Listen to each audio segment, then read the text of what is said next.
Oi, pessoal! Hoje eu e a Thalita vamos estar abordando um artigo sobre respostas imunológicas de plantas contra ataque de insetos, de Jorge Zavala, da Universidade Católica Argentina. Vamos começar falando sobre mecanismos de defesa e coevolução. Bom, como nós sabemos, as interações entre seres vivos, elas são essenciais para o equilíbrio de um ecossistema. Na relação planta-inseto, isso não é diferente. Insetos herbívoros, eles precisam das plantas para se alimentarem e muitas das plantas, elas necessitam que os insetos façam a sua polinização. Esse processo, ele propicia a coevolução. Então, de tanto que os insetos e as plantas, eles estão ligados, eles evoluem juntos. As plantas, elas se tornam mais tolerantes aos ataques de insetos, elas desenvolvem mecanismos para ficarem mais tolerantes aos ataques de insetos, enquanto os insetos, eles vão desenvolver mecanismos para lidar com as defesas das plantas. Então, eles vão ficar mais resistentes a essas defesas. E assim, nós temos já uma corrida armamentista. Os insetos vão continuar a se alimentar das plantas, apesar dos mecanismos que elas desenvolverem. Algumas plantas, elas são mais preferíveis para a herbivoria do que outras, porque existem plantas que elas produzem compostos químicos tóxicos para os insetos. No caso, por exemplo, um alface ele é preferível para a herbivoria no lugar do tabaco, porque o tabaco a nicotina, né, ela é tóxica. Porém, existem insetos que eles têm especializações para determinadas plantas. Então, eles se adaptam à toxina que aquela planta produz, que é o caso da manduca cesta, que é uma lagarta de mariposa, e ela se alimenta de tabaco, apesar da toxina, né, a nicotina que o tabaco produz. E mesmo com esse alto teor de nicotina, elas têm a capacidade de desintoxicar o corpo, enquanto para outros insetos, teria um efeito neurotóxico pelo alcaloide presente. E mesmo que essas especializações façam com que os insetos eles se alimentem de um número reduzido de espécies, a maior parte dos insetos eles têm especializações. E comparado com generalistas, né, que vão se alimentar de uma gama maior de plantas, eles também não têm resistência às toxinas que algumas plantas podem oferecer. Então, eles são generalistas, mas não eles não vão poder se alimentar também de todas as plantas. A maior parte dos insetos, eles têm especialização. Menos de 10% dos insetos, eles se alimentam de mais de 3 famílias. Então, a corrida armamentista continua, né? Com a herbivoria, as plantas que elas desenvolvem defesas para que elas consigam produzir uma quantidade maior de sementes, né? Já que a herbivoria vai reduzir a produção delas. Então, as plantas que desenvolvem defesas, que vai ter maior sucesso, né, na distribuição dessas sementes, elas acabam aumentando a pressão em cima dos insetos especialistas, né? Então, os insetos especialistas, eles precisam também criar novas adaptações. Então, continua a nossa corrida armamentista. Agora, nós vamos falar dos tipos de defesa das plantas. Essas defesas, elas podem ser constitutivas, que são ativas o tempo todo, né? No caso de espinhos, tricomas, os tricomas, eles são pelos glandulares, né? Ou então elas podem ser induzidas, que elas aumentam somente após um ataque, né? Defesas induzidas.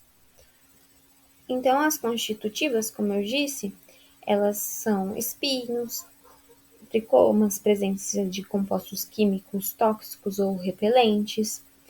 Já as induzidas, elas são criadas porque manter essas medidas constitutivas, elas requerem consumo de energia que pode ser usado para em outras áreas, né? Para outras áreas do metabolismo da planta.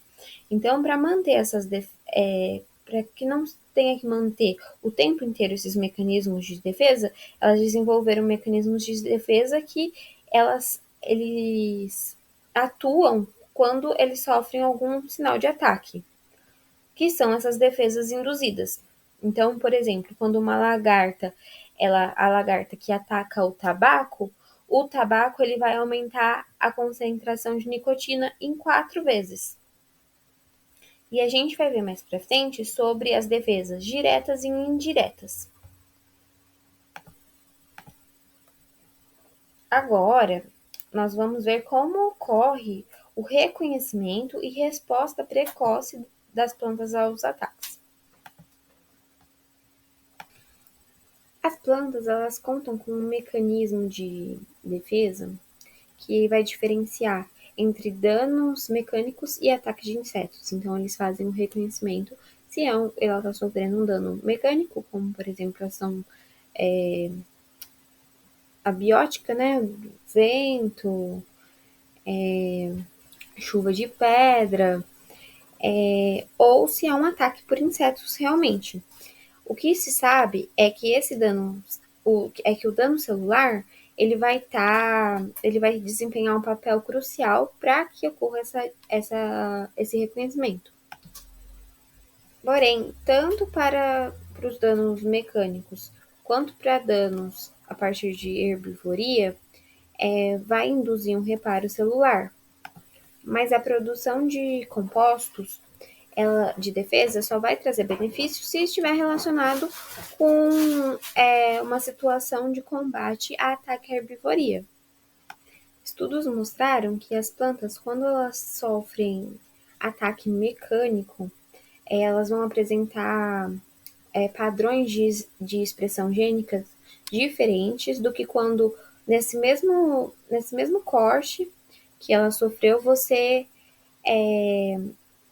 adicionar a secreção oral de algum inseto. Então, ela vai ter uma expressão gênica diferente.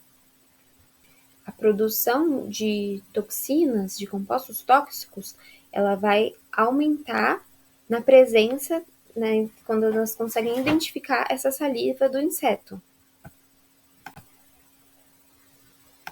A volivitina é um composto que está presente na saliva de lagarta militar e vai induzir os mecanismos de defesa do milho.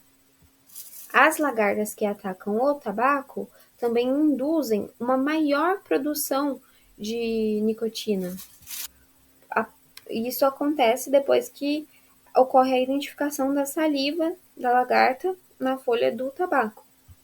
E tudo sugere que as membranas das células foliares elas possuem receptores para compostos que podem ser, inclusive, fluido de ovoposição, que vai fazer com que ela antecipe a defesa.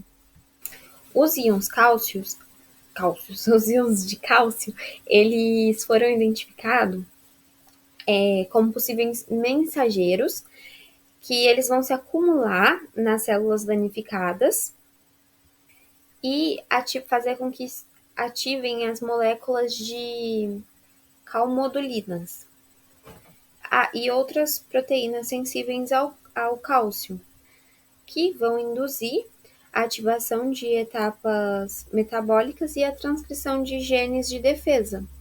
O interessante é que esse processo ele é desativado quando a atividade de cálcio é neutralizada.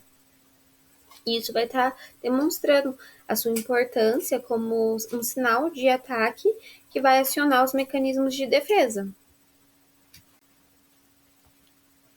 Aqui nós temos uma espécie de feijão que apresenta danos devido a ataque de uma lagarta militar. Isso vai fazer com que ela esteja aumentando a quantidade de cálcio, que vai ativar a calmodulina, né? E esse composto vai estar se ligando às proteínas no núcleo das células para ativar a expressão de genes de defesa.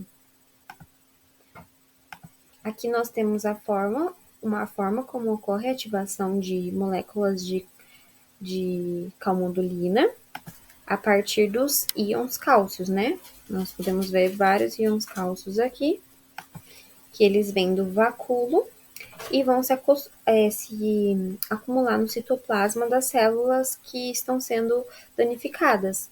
Isso vai fazer com que seja ativado as moléculas de calmodulina, além de outras proteínas. Essas proteínas sensíveis ao cálcio, né? E a ativação da calmodulina, ela vai induzir a ativação das etapas metabólicas e a transcrição de genes relacionados à defesa da planta. Agora, a Thalita vai falar sobre o ácido jasmônico.